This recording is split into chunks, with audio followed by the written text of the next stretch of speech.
சோர்ந்து போயிடாதீங்க. என்னால் நிற்க முடியல, தாக்கு பிடிக்க முடியல, இனியும் எனக்கு ஏதாயிலும் போராட்டம் வந்தால் உண்மையில் நான் ரொம்ப பின்வாங்கி போயிடுவேனோ, நான் விழுந்து போயிடுவேனோ. நிறைய குடும்பங்கள் இன்றைக்கு பின்மாற்றத்துக்குள்ளே போயிட்டு இருக்கிறாங்க. ஒரு காலத்தில் பிரகாசித்த வாலிப தம்பிமார்கள் எல்லாம் இன்றைக்கு சோர்ந்து போயிடறாங்க. வேற டீவியேஷனுக்குள்ளே பிசாசு டீவியேட் பண்ணிட்டான்.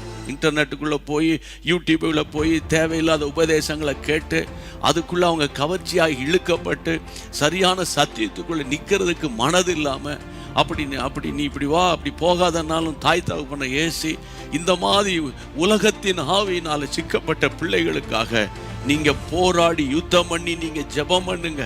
சோர்ந்து போவாதீங்க.